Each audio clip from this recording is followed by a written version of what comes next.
Cut it. Love you, Ira. Brilliant. What an amazing performance, Ira. আর একটা take করে দাও আমার জন্য। হ্যালো মিস্টার পারফেকশন, তোমার এই আরেকটা টেক না কখনো শেষ Ira, হয় না। তুমি আমার ইন্সপিরেশন। তোমার প্রত্যেকটা শটে একটা নতুন গল্প খুঁজে পাই। প্লিজ আর একটা শট দিয়ে দাও। চলো রেডি, লেটস গো। এই ডিরেক্টরটা একটু বেশি ক্লোজ হচ্ছে আমার ফিয়ান্সের সাথে।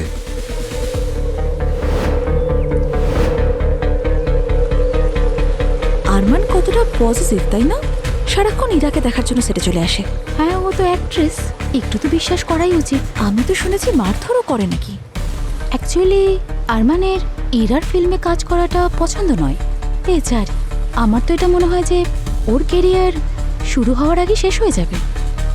এই যে স্যার, দেখি স্ক্রিপ্টটা দেখি। ওই এই তো বানি ম্যাম, তাই না? ঠিক আছে। এখানে কি করছে? খুব রেগে আছেন মনে হচ্ছে। এই রোলটা প্রথমে বানি ম্যাম পেয়েছিল, জানি না প্রডিউসারের কি হলো, যে পরে ইরাকে কাস্ট করলো। আমার কিন্তু মনে হচ্ছে বড় ঝামেলা হবে এবার। স্পটলাইট যত এনজয় করার না ইরা, এখনই করে নাও। কিন্তু মনে রেখো, আসল ড্রামা না এখন শুরু হয়েছে। তুমি আমার রোল কেড়ে নিয়েছো, তাই তো? এবার তুমি দেখবে আমি তোমার সাথে কি করি।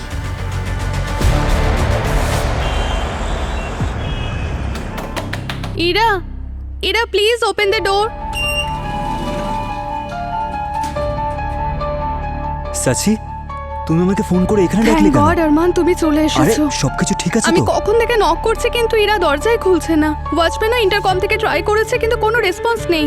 হ্যাঁ স্যার, ইরা ম্যাম ইন্টারকমে কোনো উত্তর দিচ্ছে না। এটা প্রথমবার হলো। আরে তুমি এত টেনশন করছো কেন? এটাও হতে পারে কাজের জন্য বাইরে গেছে। এক সেকেন্ড, তোমার কাছে ইরা রুমে স্পেয়ারস কিস আছে তাই না? হ্যাঁ, অফ কোর্স Okay, আছে। তাড়াতাড়ি দরজা খোলো।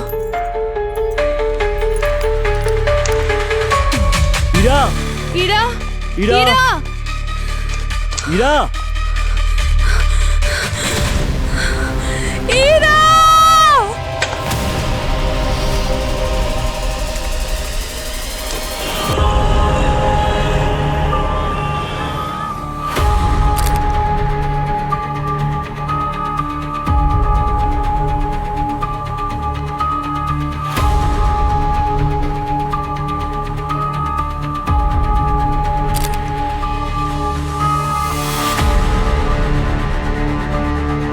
খুবই কষ্ট হয় ভাই যখন কেউ এইভাবে সুইসাইড করে। হ্যাঁ অভিজিৎ, জীবনে এমন কোনো লড়াই নেই যেটা মানুষ লড়তে পারে না, কিন্তু কিছু মানুষ সময়ের আগেই হার মেনে নেয়। সেটাই তো, লোকেরা ভুলে যায় যতক্ষণ জীবন আছে ততক্ষণ আমাদের সবাইকে লড়তে হয়।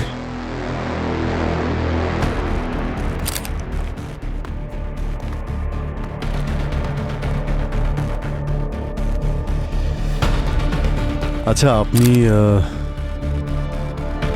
আপনি জয়পুরে থাকেন তাই তো? তাহলে আপনি হঠাৎ করে এখানে কেন এসেছেন? 2 মাসের মধ্যে আমাদের বিয়ে হতো স্যার, সেই জন্যই আমরা সাচিকে হেল্প করার জন্য ডেকেছিলাম। এরা কি কোনো বিষয় নিয়ে চিন্তিত ছিল? কারণ এখানে কোনো সুইসাইড নোট তো পাওয়া যায়নি। না স্যার, ও তো খুব খুশি ছিল যে একটা বড় ফিল্মে ক্যারেক্টার পেয়েছিল, যেটা ওর কাছে স্বপ্নের মতো।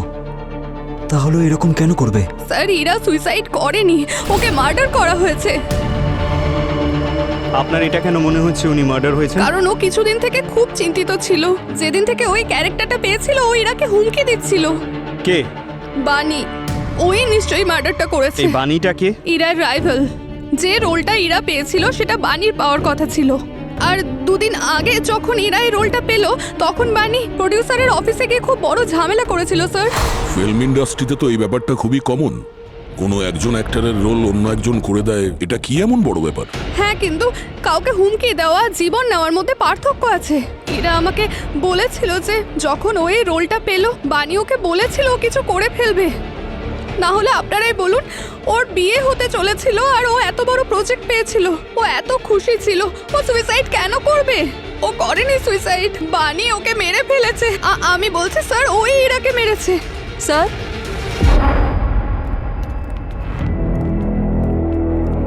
হ্যাঁ গার্গী, এই দেখুন স্যার, এখানে রক্ত জমে আছে। কেউ হয়তো জোরে চেপে ধরেছিল হাতটা।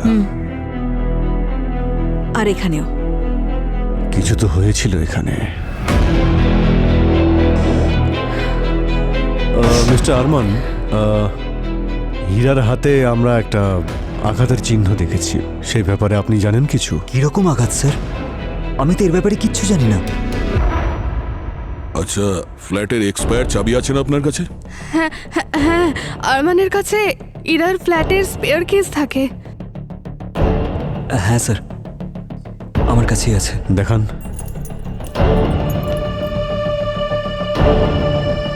শেষবার কবে দেখা হয়েছিল আপনাদের? স্যার, কালকে আমার আর ইরার একসাথে ডিনার করার কথা ছিল, কিন্তু ও বললো যে ওর শরীরটা ভালো লাগছে না। তারপর আমি ওর জন্য স্যুপ বানিয়ে এখান থেকে চলে গিয়েছিলাম স্যার।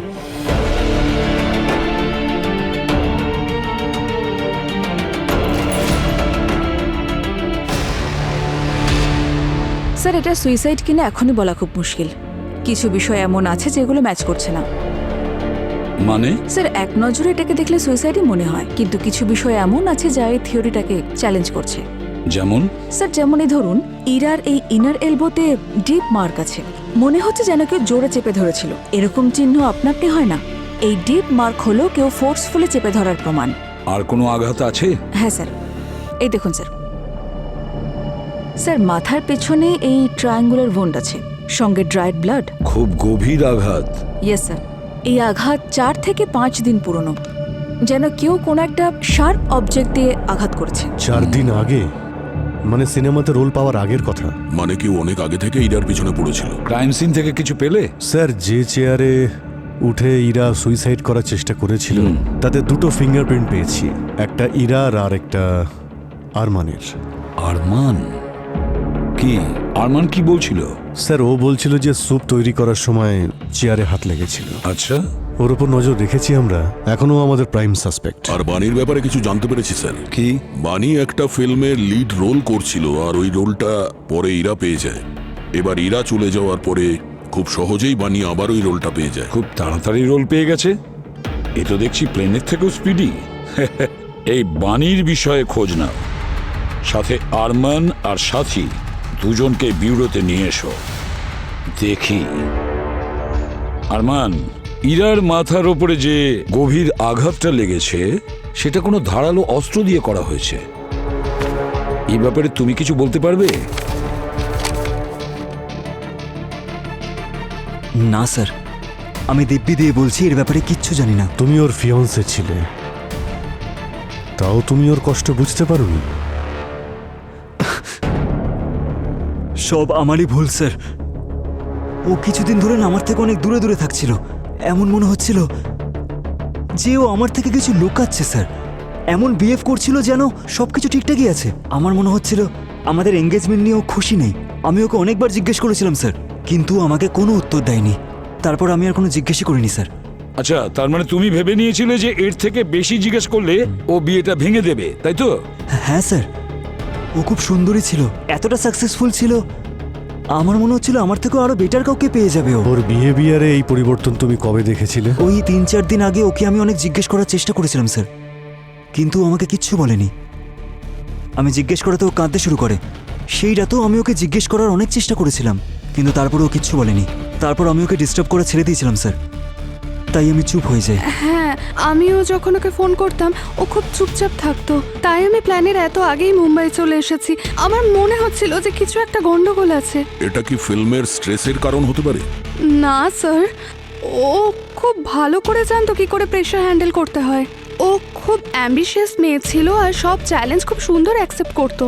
প্রেশার আর স্ট্রেসের এখানে কোনো প্রশ্নই আসছে না স্যার। যদি কোনো স্ট্রেস বা প্রেশার না থাকে তাহলে নিশ্চয়ই কিছু লুকোচ্ছিল, আর এটা ওর মৃত্যুর কারণও হতে পারে।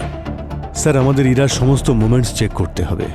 ওর phone records, CCTV footage, cab logs, building entry, সব কিছু। সত্যি যদি আমি ওকে একটু বোঝাতে পারতাম তাহলে ও আজকে বেঁচে থাকতো। আরমান, ইরার মাথায় ওই আঘাতটা এমনি এমনি লাগেনি, এমনকি ওর মৃত্যু বিনা কারণে হয়নি।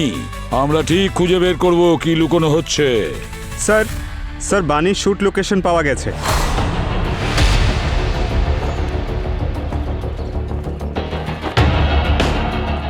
Scene 10, shot 1, take 4. অ্যাকশন।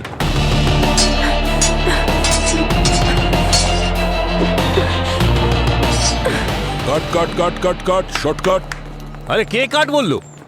এরা কারা? আমার শটটা নষ্ট করে দিলেন। কিছুক্ষণের জন্য আপনি একটু বিশ্রাম করুন। সিআইডি থেকে এসেছি, আমরা বাণীর সঙ্গে কথা বলতে এসেছি ইরার মৃত্যুর ব্যাপারে। আমি কিচ্ছু করিনি। আমি জানতাম এসব হতে চলেছে। আমাকে আপনারা ফাঁসাবেন না।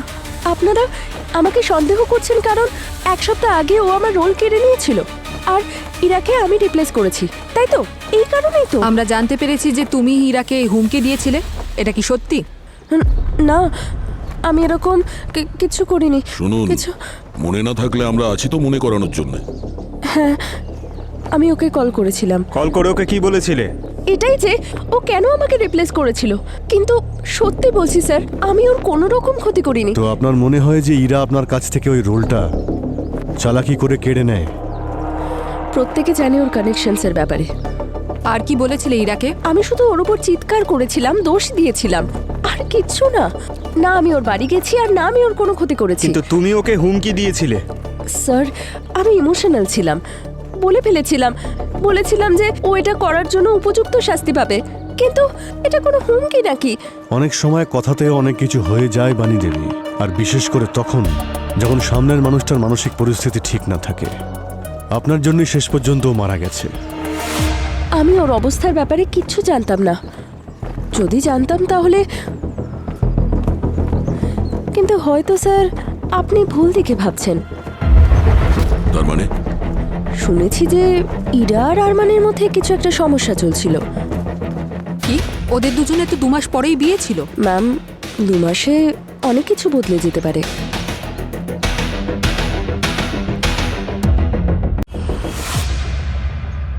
স্যার, বাণীর কথাবার্তা খুব একটা ক্লিয়ার নয়, তবে একটা ইন্টারেস্টিং কথা বলেছে। এই ইরা আর আরমান দুজনের সম্পর্ক খুব একটা ভালো ছিল না। হতে পারে ইরা নাটক করছে নিজেকে সৎ এস্টাবলিশ করার জন্য। না স্যার, আমরা ইরার সমস্ত বন্ধু বান্ধব আর ওর কোয়ার্টার্সদের সঙ্গে কথা বলেছি। ওদেরও একই বক্তব্য যে ইরা আর আরমানের মধ্যে সম্পর্ক খুব একটা ভালো ছিল না, ঝামেলা হতো খুব। স্যার, অ্যাকচুয়ালি আরমান চাইতো না যে ইরা বিয়ের পরে কাজ করুক, কিন্তু ইরা খুবই অ্যাম্বিশিয়াস ছিল। ও বিয়ের পরেও অ্যাক্টিং করতে চেয়েছিল। আরও একটা কথা জানতে পেরেছি স্যার, যে ইরা অন্য কারোর সঙ্গে সম্পর্কে জড়িয়েছিল। ও, আর এটা তো খুব ভালো একটা মোটিভ কাউকে মারার জন্যে। আরমান জানতে পেরে গিয়েছিল আর তাই রাগের মাথায় ও ইরাকে খুন করে দেয়। হ্যাঁ, আরমানের কাছে তো ইরার বাড়ির চাবিও ছিল। হতে পারে ওদের নিজেদের মধ্যে ঝামেলাও হয় আর রাগের মাথায় আরমান ওকে মেরে ফেলে। আর এমন নাটক করে যে যেন ইরা কিছু লুকোচ্ছে, যাতে আমরা মনে করি ও সুইসাইড করেছে। হতে পারে, হতে পারে।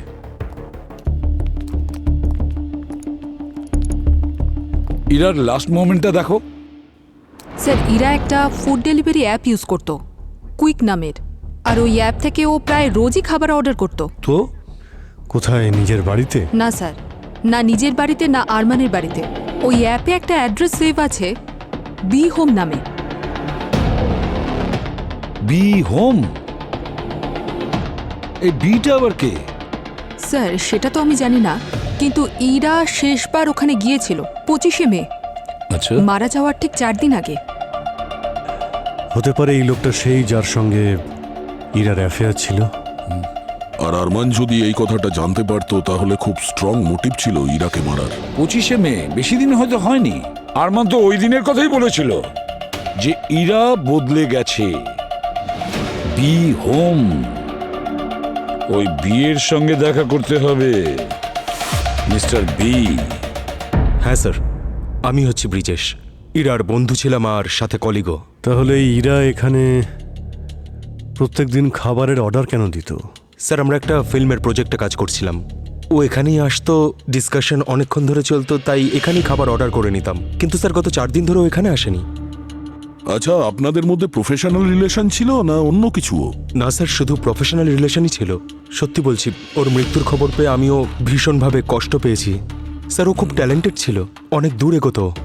আপনি বলছিলেন যে আপনারা দুজনে একটা ফিল্ম প্রজেক্টে কাজ করছিলেন, সেটা কমপ্লিট? না স্যার, মানে এখনো কিছু কাজ বাকি ছিল। কাজ বাকি ছিল যখন ও এখানে আসা ছেড়ে দিয়েছিল কেন 3-4 দিন আগে? ব্রিজেশ, হ্যাঁ, এখানে একটা ফ্রেম থাকার কথা না? এখানের ফ্রেমটা গেল কোথায়? হ্যাঁ স্যার, ওই 2 আসলে পেন্টিংটা নিচে পড়ে গেছিল আর ফ্রেমটা নষ্ট হয়ে গেছিল, কাঁচ ভেঙে গেছিল, তাই আমি ফেলে দিয়েছিলাম।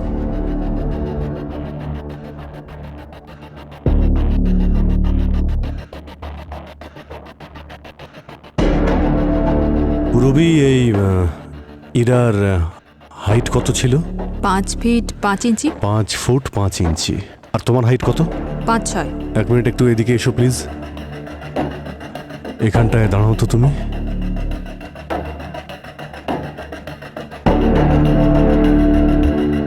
ইন্টারেস্টিং। ইরার হাইট অনুযায়ী ওর মাথা একদমই ফ্রেমের কোণেই থাকার কথা। আর ফরেন্সিক রিপোর্ট অনুযায়ী ওর মাথায় যে আঘাতটা লেগেছিল সেটা কোনো শার্প অবজেক্ট দিয়ে লেগেছে। আর ওই আঘাতটাও 4-5 দিনের পুরনো। 4-5 দিন আগে থেকে ইরা এখানে আসা বন্ধ করে দিয়েছিল, তাই না? বস, এখানে কিছু একটা হয়েছে। ইরার মাথায় আঘাত লাগলো আর এই ফ্রেমটা ভেঙে গেল। কি? হ্যাঁ স্যার, আমার আর ইরার 4 দিন আগে এখানে ঝগড়া হয়েছিল বড় একটা ইস্যু নিয়ে। আমি ব্যাংকের থেকে কনফার্ম করেছি, পুরো 3 কোটি উধাও হয়ে গেছে আমার। উধাও হয়ে গেছে মানেটা কি? ওটা আমাদের ড্রিম প্রজেক্ট ছিল, আর তুমি তো অ্যাকাউন্টস ম্যানেজ করছিলে। হ্যাঁ, কিন্তু আমি এটা বুঝতেও পারলাম না যে এটা কখন হলো। আমি নিজেই shock. I am so sorry. এখন সরি বলছো তুমি? সরি বলছো?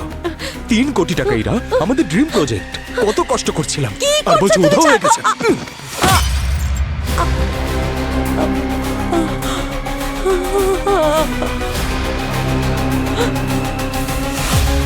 স্যার সত্যি বলছি, আমি ওকে হার্ট করতে চাইনি, সবকিছু হঠাৎ করে হয়ে গেল। আর স্যার তারপর থেকে আমি ইরাকে আর কোনোদিনও দেখিনি।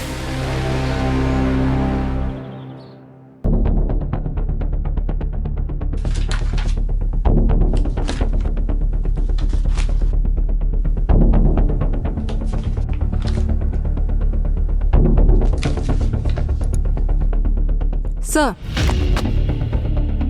দ্য ভ্যানিশিং হাবের পিচ টেক এরা প্রত্যেকটা সিনে ব্রেকডাউন করেছিল। এই দেখুন sir, budget estimate, even international film target ছিল। ব্রিজেশ ঠিকই বলছিল স্যার, এরা সব কিছু প্ল্যান করে রেখেছিল। আরমান, এই ভ্যানিশিং হাফ প্রজেক্টের ব্যাপারে তুমি কিছু জানতে? না স্যার, আমি এই ব্যাপারে কিচ্ছু জানি না। ও তোমাকে বলেনি কারণ ও ভেবেছিল যে জানলে তুমি রেগে যাবে। কিন্তু ওই প্রজেক্টটা নিয়ে খুব এক্সাইটেড ছিল। আরে আমি কেন রাগ করবো ওর উপর? কারণ ওর মনে হতো যে তুমি ওকে সাপোর্ট করবে না। আর ওই 3 কোটি টাকা, সেটার কি হলো? সেটার ব্যাপারে তুমি কিছু জানতে না? না স্যার, সত্যি আমি এই টাকার ব্যাপারে কিচ্ছু জানি না। তাহলে ওই 3 কোটি টাকা গেল কোথায়? সেটার হিসেব কে দেবে? আচ্ছা, এমনটা আবার নয় তো যে 3 কোটি টাকা ইরা ইউজ করে নিয়েছিল? হতে পারে। ও যে লাইফস্টাইল লিড করতো, এই এত বড় বাড়ি, রেন্টে, ইএমআইতে গাড়ি, সবই হতে পারে। আর এটাও হতে পারে যে টাকাটাও কাউকে দিয়ে দিয়েছে, কিংবা কেউ ওর কাছ থেকে টাকাটা চুরি করে নিয়েছে। আর টাকা ফেরত দিতে পারেনি, সেই প্রেশারের জন্য সুইসাইড করে নিয়েছে।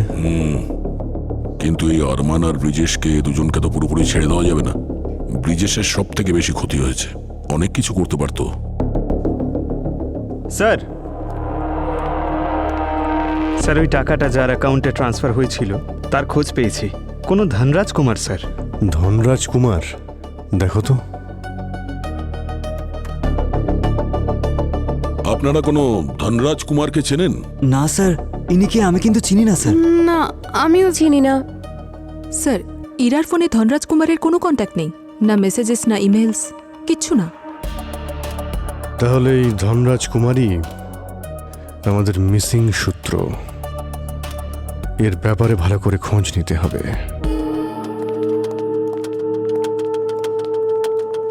স্যার।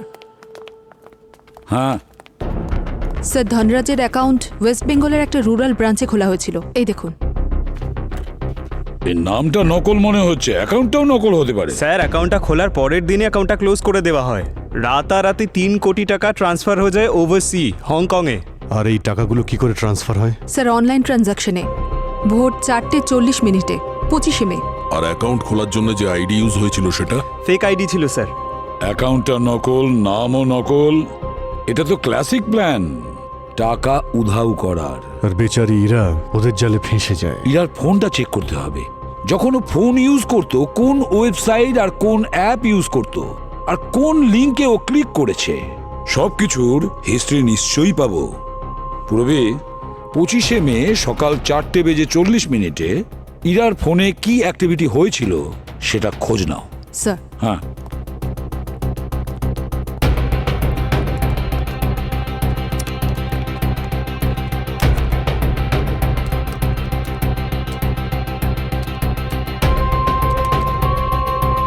স্যার ইরার ফোনে ডেটা থেকে দেখতে পাচ্ছি যে 25শে মে ভোর 4:30 সময় ও কোনো সাসপিসিয়াস লিঙ্কে ক্লিক করেছিল। এই দেখুন। 4:30? তার মানে 4:40 পুরো অ্যাকাউন্ট খালি হওয়ার 10 মিনিট আগে। আর সেই দিনই ও ব্রিজেশকে সবকিছু বলেও দিয়েছিল। আর স্যার 4:20 সময় একটা আননোন নাম্বার থেকে ফোনও এসেছিল ওর কাছে। দেখো, প্রথমে 4:20 সময় কল, ঠিক 10 মিনিট বাদেই একটা লিঙ্ক, আর ঠিক তার 10 মিনিট বাদেই 4:40 পুরো অ্যাকাউন্ট খালি। এটা তো একদম well planned scam sir. Scam. পূর্বে একটা কাজ করো, টেলিকম ডেটা বের করো, আমি ওর সম্পূর্ণ কল রেকর্ড চাই। যদি ওই রেকর্ডিংয়ে কোনো ভয়েস শুনতে পাই, তাহলে ইরার খুনির মুখটা আমরা সহজেই দেখতে পাবো। স্যার, টেলিকম কোম্পানির একটা রেকর্ডিং পেয়েছি। হ্যালো, কে বলছেন? ইরা, আমি রবি। আমি একটু সমস্যায় আছি। রবি, আমি তোমার ভয়েস পরিষ্কার শুনতে পাচ্ছি না। কি হয়েছে? সব ঠিক আছে তো? আই এম সরি, আমি এত রাতে কল করলাম। পুলিশ আমাকে অ্যারেস্ট করেছে ড্রিঙ্ক অ্যান্ড ড্রাইভিং কেসে। ওয়ালেট আর ফোন আমি বাড়িতেই ফেলে এসেছি। বাড়িতে ফোন করতে পারবো না, তাই তোমাকেই কল করছি। 10,000 টাকা ফাইন না দিতে পারলে ওরা আমাকে ছাড়বে না। আমি পুলিশের ফোন থেকেই ফোন করছি তোমাকে। প্লিজ, তুমি কি টাকা পাঠাতে পারবে? আমি কাল সকালেই তোমাকে দিয়ে দেবো। তোমাকে একটা লিঙ্ক পাঠাচ্ছি, প্লিজ পে করে দাও। ঠিক আছে, লিংক পাঠাও। থ্যাংক ইউ ইরা, আমাকে সাহায্য করার জন্য। নাহলে ওরা আমাকে অ্যারেস্ট করে নিত। ইরা রবিকে খুব ভালো করেই চিনত। সেই জন্য কিছু জিজ্ঞেস না করেই ওকে সাহায্য করেছে। আর এটাও হতে পারে রবি স্ক্যামের একটা অংশ। একটা ব্যাপার পরিষ্কার যে ও ইরার বিশ্বাসের অসৎ ব্যবহার করেছে। ওই রবির সঙ্গে কথা বলতে হবে। ওই রবির কাছে যাও।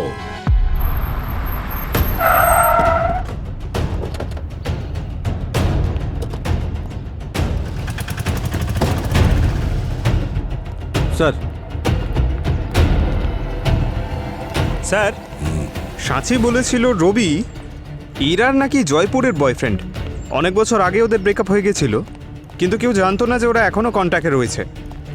আর স্যার, ইরার ফোনে ওনার নাম রবি যে নামে সেভ করা ছিল। আচ্ছা, এটা কি সেই লোকটা যার ব্যাপারে বানি বলেছিল? হতে পারে ইরা আর আরমান, এদের দুজনের মধ্যে কিছু একটা গন্ডগোল ছিল।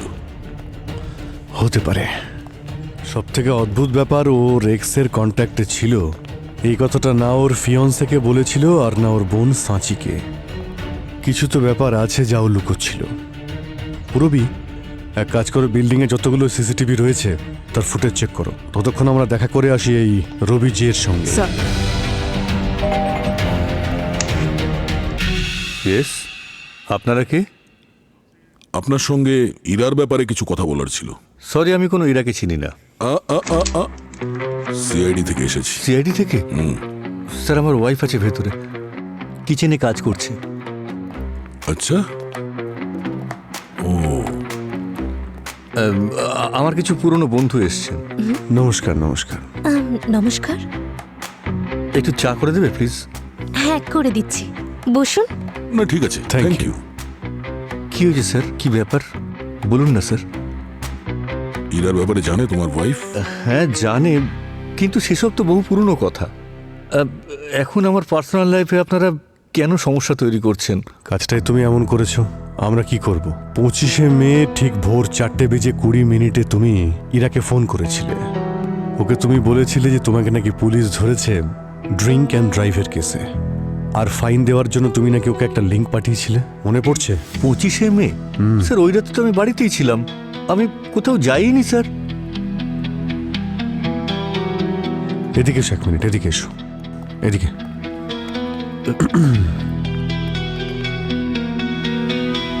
এটা শোনো। হ্যালো, কে বলছেন? ইরা, আমি রবি। আমি একটু সমস্যায় আছি। স্যার এটা আমার গলার আওয়াজ নয়। তোমার গলার আওয়াজ নয়? না স্যার। তাহলে কার আওয়াজ? তোমার উপর ভরসা করে ইরা ওই লিঙ্কে ক্লিক করেছিল, সেই কারণে ওর ব্যাংক থেকে 3 কোটি টাকা উধাও হয়ে গেছে। আমি সত্যি বলছি স্যার, এটা আমার গলার আওয়াজ নয়। আমি বাড়িতেই ছিলাম, আমি কিচ্ছু করিনি স্যার। আচ্ছা, তোমার বউকে জিজ্ঞেস করি। না স্যার। বৌদি 1 মিনিট। স্যার আমাদের বিল্ডিংয়ে সিসিটিভি আছে, আপনি চাইলে সিসিটিভি ফুটেজ চেক করতে পারেন। ফুটেজ তো আমরা চেক করছি স্যার, সে সিসিটিভি ফুটেজ চেক করেছি। সেই রাতে রবি বাড়ি থেকে বেরোয়নি, ওর গাড়িও পার্কিং লটেই ছিল। দেখলেন স্যার, আমি সত্যি কথা বলছি, আমি কোথাও বেরোইনি, আমি বাড়িতেই ছিলাম। স্যার চা। Oh thank you. না না, থ্যাংক ইউ। আমাদের একটা আর্জেন্ট কাজ এসে গেছে, তো next time. Thank you very much. Thank you so much. Sorry, আসলে ডিউটিতে আছি তো সেই জন্য। কিসের ডিউটি? ইনারা কারা ছিলেন? বলছি। কেউ একজন ইরাকে রবি হয়ে কল করেছিল। কে হতে পারে যে রবির বিষয়ে সবকিছু জানে? এমনকি ও ইরাকেও কনভিন্স করে নিয়েছিল যে ওই রবি। আর যে লিঙ্কটা পাঠানো হয়েছিল ইরাকে, সেটা ফেক লিঙ্ক ছিল, একদম আসলেরই মতো। তাও ভোর 4:30-র সময়। আর সেই সময় লোকে গভীর ঘুমে থাকে, আর ও না বুঝে শুনে লিঙ্কের মধ্যে ক্লিক করে দেয়। আর যেই ইরা ওই লিঙ্কে ক্লিক করেছে, ওর সমস্ত ব্যাংক ডিটেলস হ্যাক হয়ে গেছিল, আর 3 কোটি টাকা হুশ উধাও। স্যার, যে এই ফাইন্যান্সিয়াল ফ্রড করেছে সেই ইরাকে সুইসাইড করতে বাধ্য করেছে। IPC section 306, abetment of suicide. Correct. কিন্তু এই রবি আর ইরার ব্যাপারে কেউ জানতে পারলো কি করে? রবি তো জয়পুরে থাকতো, 3 বছর আগে ওদের ব্রেকআপ হয়ে গিয়েছিল। আর ইরার বোনও বললো যে দুজনের মধ্যে এখনো কন্ট্যাক্ট আছে কিনা ও সেটা জানে না। অভিজিৎ যে এই রবির নামটা ইউজ করেছে, সে ভেতরের সব খবর জানতো। বস, এই ইরার যে মুভমেন্টগুলো, সেগুলোকে ট্র্যাক করতে হবে। হতে পারে কেউ কোথাও না কোথাও এদের দুজনকে একসঙ্গে দেখেছিল। আমাদের ঠিক সেই জায়গাটা খুঁজে বের করতে হবে যেখানে ইরা যেত। রবির সঙ্গে দেখাও হয়তো করেছে। সেখানে কেউ হয়তো রবির সঙ্গে ওর কানেকশনটা নোটিস করেছে আর তার সুযোগও নিয়েছে। কিন্তু স্যার, যদি ইরা রবির সাথে দেখা করতো তাহলে তো আমাকে নিশ্চয়ই বলতো। আসলে কি জানো আরমান, খারাপভাবে নিও না, কিন্তু আমার মনে হয় যে ইরা তোমার কাছে অনেক কিছু লুকিয়েছে। একটা কথা বলো, ইরার ডেইলি রুটিনটা আমাকে বলো। স্যার, ইরা সকাল 6টা থেকে 8টা পর্যন্ত জিম করতো। কোন জিমে? আর ওর শুটিং সেটের ব্যাপারটা কি? ব্রিজেশের বাড়ি থেকে। হতে পারে ইরার বিল্ডিং থেকে কেউ কিছু দেখেছে নিশ্চয়ই। এমন একটা জায়গা যেখানে ইরা রেগুলার যেত, কোনো অন্য রুটিনও ছিল, যেখানে ও রবির সঙ্গে দেখা করতে পারতো। এখানেই মুম্বাইতে ওর কোনো আত্মীয়র বাড়ি? না স্যার, মুম্বাইতে ওর কোনো আত্মীয় থাকে না। কিছু না কিছু গোলমাল তো নিশ্চয়ই আছে। কিছু একটা মিস করছি অভিজিৎ, কোনো ইনফরমেশন আমরা মিস করছি। আসলে ইরা সিক্রেট রাখার ব্যাপারে এক্সপার্ট ছিল, তো যেগুলো আমরা এখন পাচ্ছি না এগুলোও সিক্রেসি হতে পারে, যেটা ও কাউকে বলেনি। কিন্তু কি কি হতে পারে? স্যার, হ্যাঁ স্যার, ইরার ফোন থেকে একটা ইন্টারেস্টিং ব্যাপার জানা গেছে। আগের মাসে 8 দিন ওর ফোন বিকেল 5:30 থেকে 7:30 অবধি সুইচ অফ ছিল। হ্যাঁ, 5:30 থেকে 7:30 কি করছিল, কোথায় যাচ্ছিল, এগুলোই আমাদের খুঁজে বের করতে হবে। স্যার, এটাই তো প্রবলেম, জানতে পারবো না, কারণ ওর ফোন অফ ছিল তো। ও নিশ্চয়ই কিছু লুকোচ্ছে স্যার। একটা উপায় আছে স্যার জানতে পারার। কি? স্যার, আজকাল যে গাড়িগুলো বেরিয়েছে তাতে ট্র্যাকিং ডিভাইস থাকে, জিপিএস সিস্টেম। তাহলে আমরা ওই ট্র্যাকিং ডিভাইস দিয়ে জানতে পারবো যে ইরা গাড়ি নিয়ে কোথায় কোথায় যেত। ইয়েস, ইরা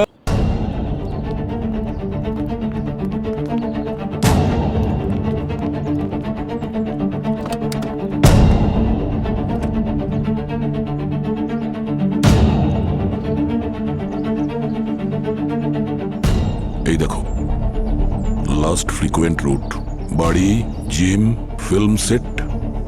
আর এটা কি? Violet hotel. Visited 8 times, 12, 14, 16, 19, 20, 22, 23, 24। Exactly সেই ডেটগুলোই যখন ও ফোন অফ করেছিল। আর তারপরেই টাকা গায়েব। এটা কোনো কোইন্সিডেন্স হতে পারে না বস। চলো যাওয়া যাক ভায়োলেট হোটেল, দেখি এই ইরা কি লুকোচ্ছিল।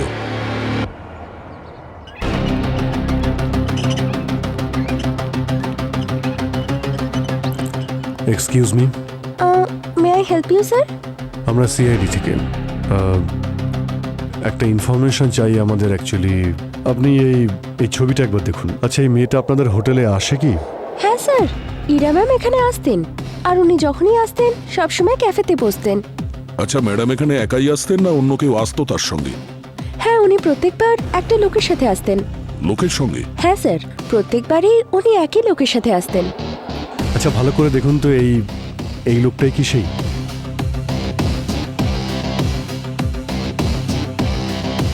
এর সাথে আসতো? না স্যার, ইনি ছিলেন না। ওনার আইব্রোতে একটা মোল ছিল। আইব্রোজে মোল? আচ্ছা রবি নয় তো? এই লোকটা ছিল? হ্যাঁ স্যার, ইনিই ছিলেন। ও, তার মানে ইরা লুকিয়ে লুকিয়ে রবির সঙ্গে দেখা করতে আসতো এখানে। আর রবি এই কথাটা আমাদের বলেনি। যাই হোক, এবার বলবে। আরমান, একটা কথা বলো, ইরা তার এক্স বয়ফ্রেন্ডের সঙ্গে দেখা করতো সেটা তুমি জানতে না? না স্যার, ও আমাকে কখনো এই ব্যাপারে কিচ্ছু বলেনি। আমি কিচ্ছু জানি না স্যার। হয়তো রবির সঙ্গে আবারও সম্পর্কটা শুরু হচ্ছিল, আর ও বুঝতেই পারছিল না যে তোমাকে কি করে বলবে। স্যার, তুই আমার থেকে লুকিয়ে ওর সাথে দেখা করতিস?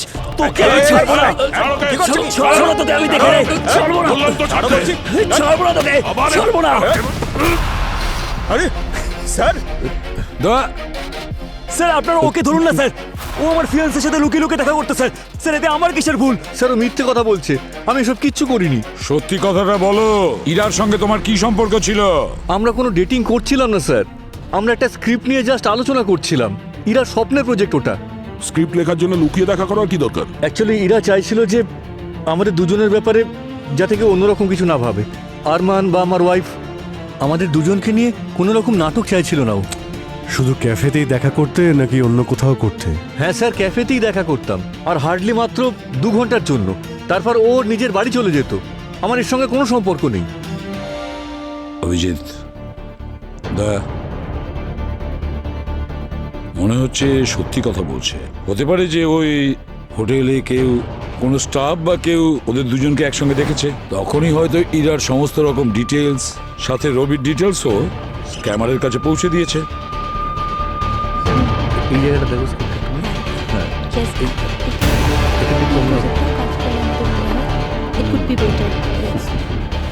একটা কাজ করি আমরা, খোঁজ নিয়ে দেখি হোটেলের কোন স্টাফ ইরাকে ফাঁসিয়েছিল।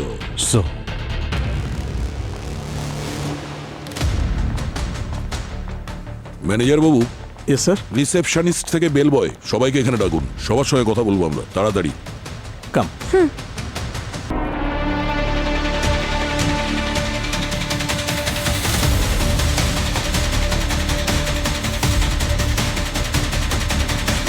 ওয়েলে কোথায়? স্যার একজন ভ্যালে তো এখানেই আছে, রমেশ। আর মনোজ আজকে কাজে আসেনি স্যার। মনোজকে? মনোজ হলো আমাদের দ্বিতীয় ভ্যালে স্যার। কাল হঠাৎ করে কাজের মাঝখানে কাজ ছেড়ে চলে গেল, আর আজকে আসেনি। মনোজ, মনে হচ্ছে টাকা আর ওয়েলে দুজন একই গাড়িতে গেছে। পঙ্কজ পুরবী, এই মনোজকে খোঁজো, ওর কাছেই উত্তর পাওয়া যাবে। স্যার, স্যার এই মনোজের কোনো খোঁজ পাওয়া যাচ্ছে না। ও নিজের বাড়িতেও নেই, আর মোবাইল ফোনও সুইচ অফ আছে। স্যার ও তো ভোপালে থাকে, আমার মনে হয় ওখানে কোথাও লুকিয়ে রয়েছে। স্যার আমি হোটেলের সিসিটিভি ফুটেজ চেক করেছি। ইরার 8টা ভিজিটের মধ্যে 6 বার মনোজই ওর গাড়ি পার্ক করে দিয়েছিল। তাহলে আর কোনো কথা নেই, এই মনোজই রবি আর ইরার ডিটেলস স্ক্যামারকে দিয়েছে। আর যখনই ও জানতে পেরেছে যে ইরা মারা গেছে, তখনই ও ভয় এখান থেকে পালিয়েছে। হ্যাঁ, কিন্তু পালিয়ে যাবে কোথায় আর কতদিন পালিয়ে বেড়াবে? একটা সময় তো ফোন অন করবেই। একটা কাজ করো পুরবী, ওর ফোনটা ট্র্যাকিং এ ফেলো, যেই ও ফোন অন করবে ওর লোকেশন পেয়ে যাব, তখনই গিয়ে ধরবো। স্যার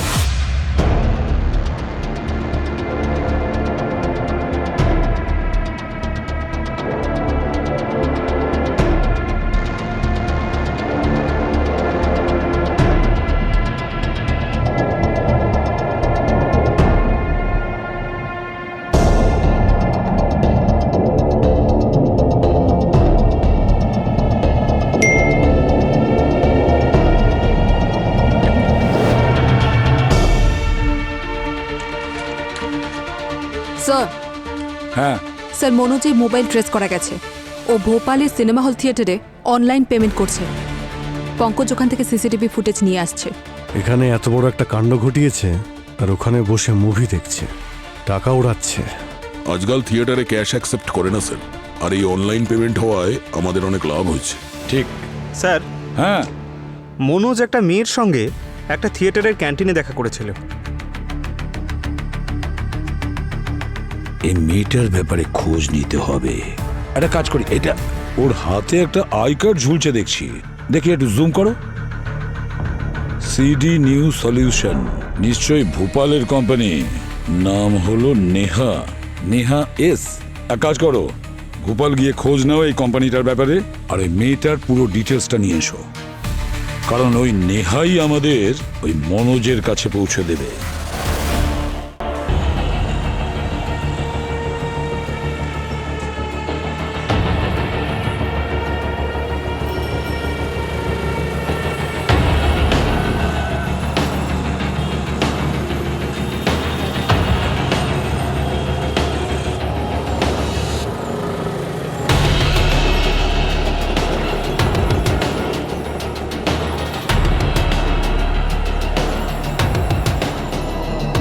নেহা, তুমি আমায় ডেকেছিলে? হ্যাঁ। কি মনোজ, ফোনটা কেন অফ করে রেখেছো ভাই?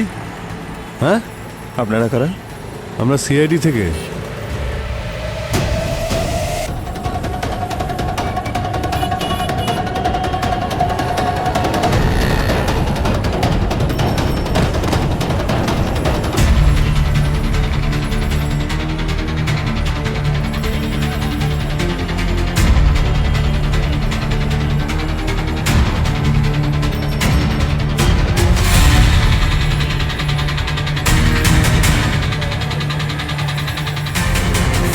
স্যার, এটাই হলো সেই লোকেশন।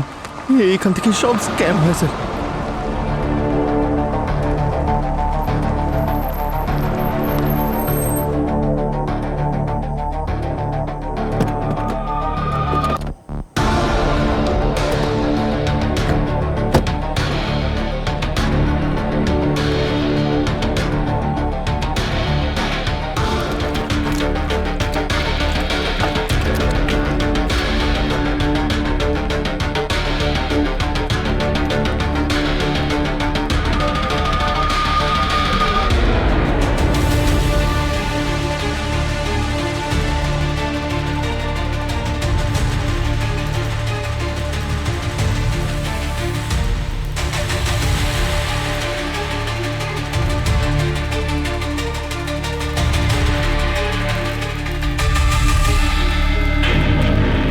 নমস্কার স্যার।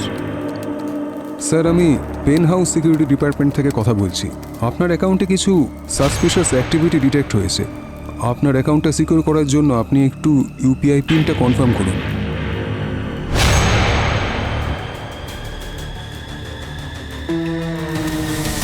চলো ব্যাস। হ্যাঁ স্যার। অনেক হয়েছে, হাত উপরে, চলো ভিতরে। মুখ বন্ধ, কেউ একটাও কথা বলবে না। চলো চলো চলো বলছি, চলো ভেতরে, চলো এদিকে যাও।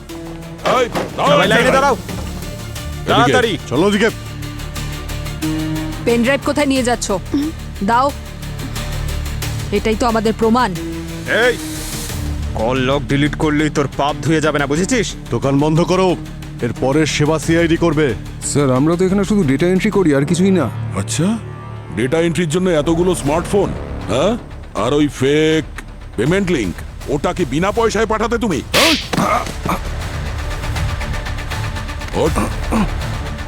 ইরা,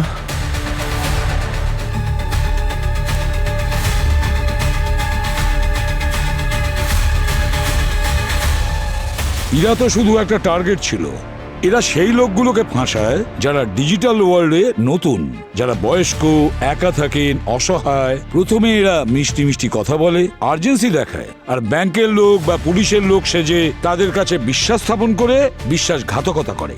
এরা স্মার্ট ছিল, কিন্তু ফোনের ওপারে যে ভয়েসটা ছিল সেই ভয়েসটাই ওর বিশ্বাস জিতে নেয়। আর এটা কোনো একজন লোকের কাজ না, এর পেছনে পুরো একটা দল আছে। আর যারা ধরা পড়েছে ওরা শুধুমাত্র প্রথম সারির লোক। স্যার, যেমন কল সেন্টার হয় সেরকমই এটা ক্রাইম সেন্টার। কিন্তু এইবার টাকার সঙ্গে সঙ্গে একটা নিরীহ প্রাণও চলে গেল। এরা সুইসাইড করলো। এরা হয়তো নিজের গিল্টেই এই স্টেপটা নিয়েছিল। যদিও পিন শেয়ার না করতো তাহলে এইসব হয়তো হতোই না। অ্যাওয়ারনেস, এডুকেশন আর ভিজিলেন্স, সচেতনতা, শিক্ষা আর সতর্কতা, এই তিনটেই শব্দই হলো আমাদের সুরক্ষার গ্যারেন্টি।